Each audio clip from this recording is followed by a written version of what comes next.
Welcome. Thank you for joining us on the empty side of the table. So we've got some pretty amazing news. Just a few days ago, our attendance at Comic-Con was confirmed by the amazing creative gentleman by the name of Mel Smith. I am in constant awe of his generosity and his creativity. The guy's an amazing artist and writer, and I'm quite fortunate to have known him for about 10 years now. He's always been flawless in getting us into Comic-Con. Even the year he didn't go, he made sure that some badges were secured for us. So, while this is essentially a gratitude video, I'm just showing off our collection of hats here, I suppose. We'll be bringing one or two with us to Comic-Con. Can't really do much in the way of cosplay other than Hugo Strange and maybe Johnny Bravo. So these here, those are derbies and or bowlers. I want to say that the difference between the two is one has a curved brim like this, and the other is flat like that.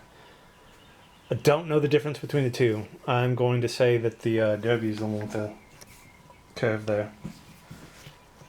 This was our first hat, bowler derby or whatever. Had this a long time. You can see it's elegantly faded. I'm not sure where we picked this one up. This is a proper derby. I almost want to say that one's like just from costume stuff, like a spirit or whatever. But this is a proper felt hat. We have had this one for quite a while. This was the second one. This one we picked up maybe last year or earlier this year at a like an art and wine festival or maker fair or something like that. This is a really nice hat. Professionally made by, just a person. This is one of the first hats we ever really started wearing for a long time. I had just never wore hats, didn't like them. Never liked the typical brimmed baseball cap thing. I always thought those were just lazy. I like to think these just add a little bit of flair to whatever costume I'm wearing.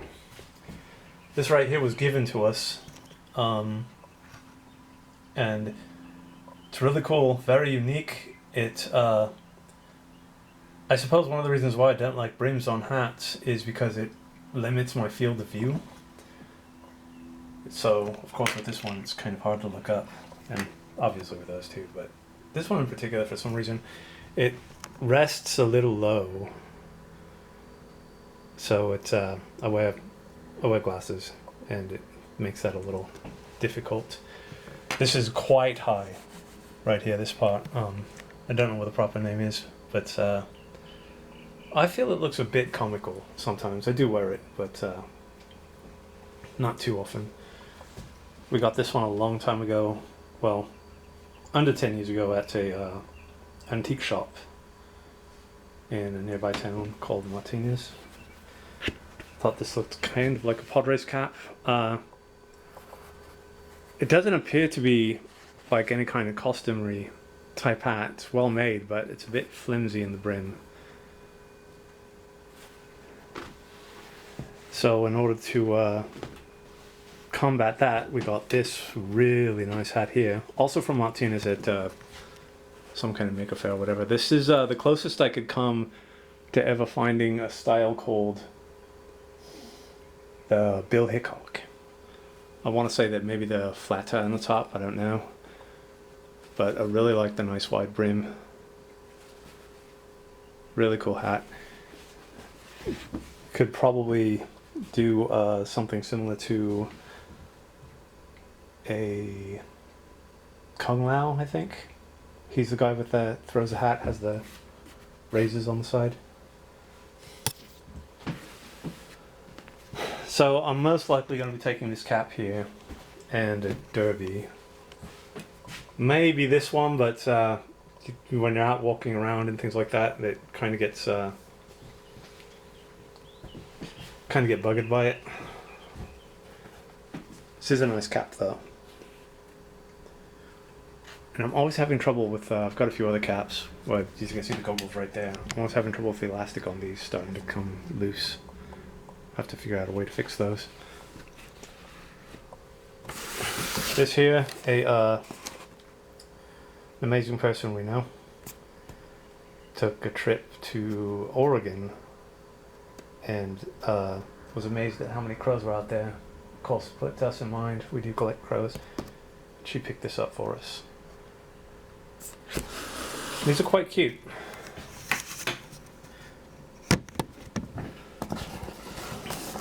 Ideally, I would like to maybe put some of the crow novels between this, or maybe Constantine. But I have no place to put these right now.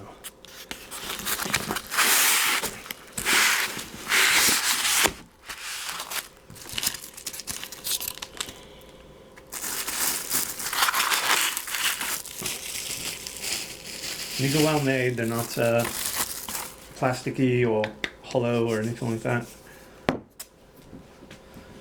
But take a look at that. And the other one's quite the same, it's just facing in a different direction. But isn't that beautiful?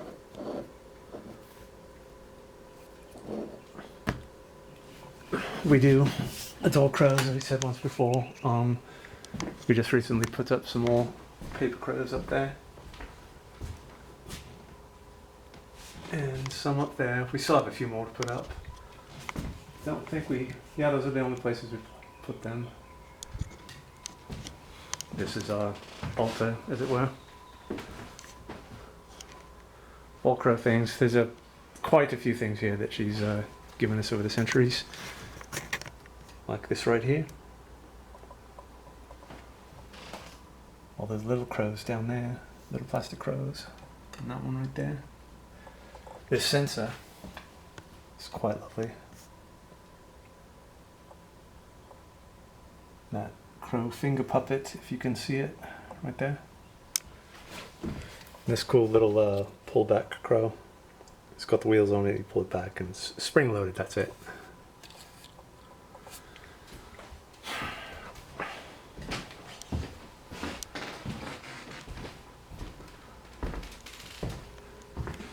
So it was getting down to the wire of learning whether or not we were going to go to Comic-Con. I was getting a bit antsy, but... And I never want to assume, because we've been doing it for so long, that, I'm just going to be able to go. So I didn't do anything like look for hotels or anything like that.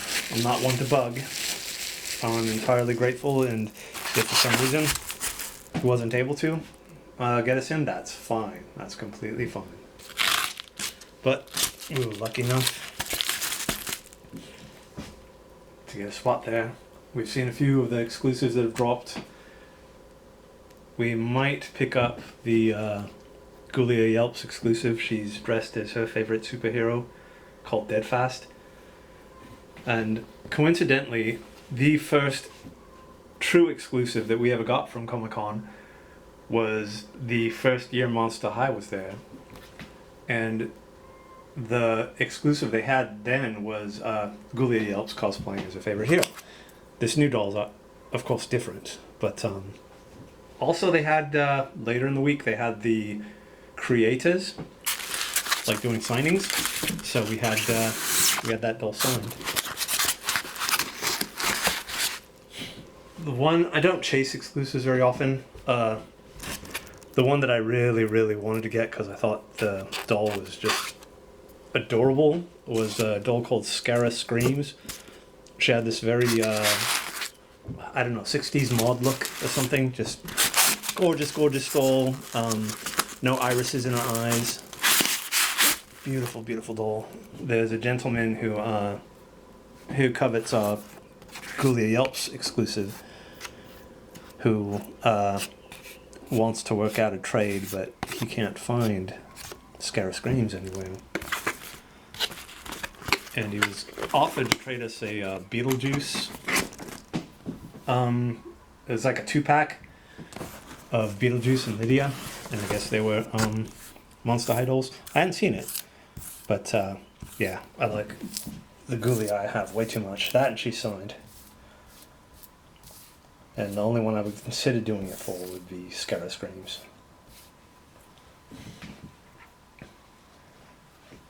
But after being told of our entry, we immediately got a hotel. We were lucky enough to get a hotel. This was just yesterday that we got our hotel at this, approaching the 0 hour.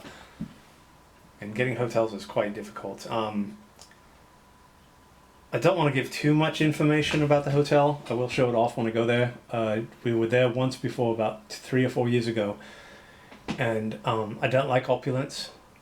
I can't stand it. I like slumming it. Brick walls, whatever, simple bed, that kind of thing.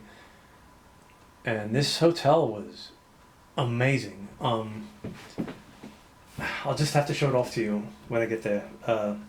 And it was very well priced, very reasonably priced, which I was surprised.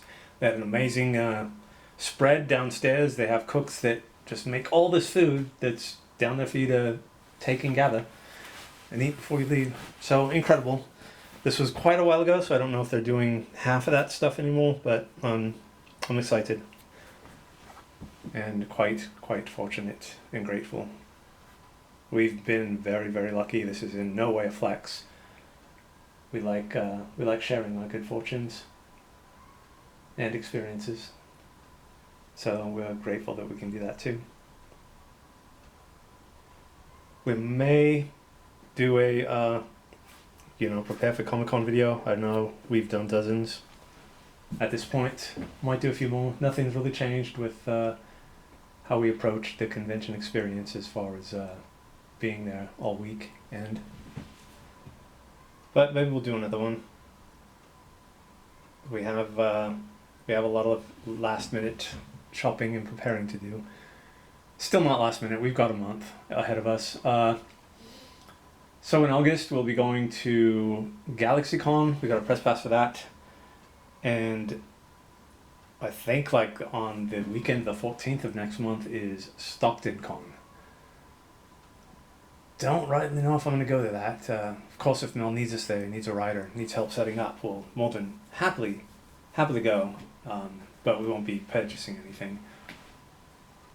So maybe we'll get some video of that. StocktonCon's nice. But we have, oh wow. It's like beating a dead horse, but I'm consistently delighted and surprised and in awe of our good fortune, particularly being able to go to Comic-Con. We hope we can grab some video and things like that. I don't know anything about panels. I'm hoping that they'll premiere the first episode or two for the new Batman animated series on Amazon. The trailer just dropped. It would make sense, really. So I'm hoping to check that out. Oh, and a bit of a plug. Mel, I don't know the name of the panel. When I find out, I'll speak on it. But Mel is going to be doing I'm guessing it's a horror panel with Wes Craven. And that's pretty spectacular. Because Mel did the Becoming Frankenstein book that's been getting a lot of buzz. Check it out if you get the chance. Alright, so we are going to Comic-Con. Maybe we'll do some videos along the way, like the road to Comic-Con or whatever. Driving up to San Diego. Yes, San Diego. We'll make a stop at Luchador Tacos, the Luchador Taco Shop. It's not along the way, it's just, one night when we come home, back from Comic-Con, if it's early enough, we'll stop by there and get some food.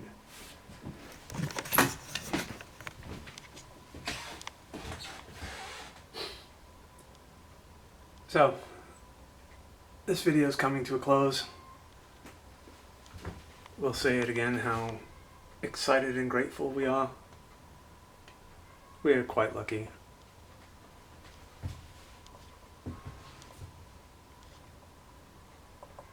I look forward to sharing the experience. Thank you. Take care. Always be kind.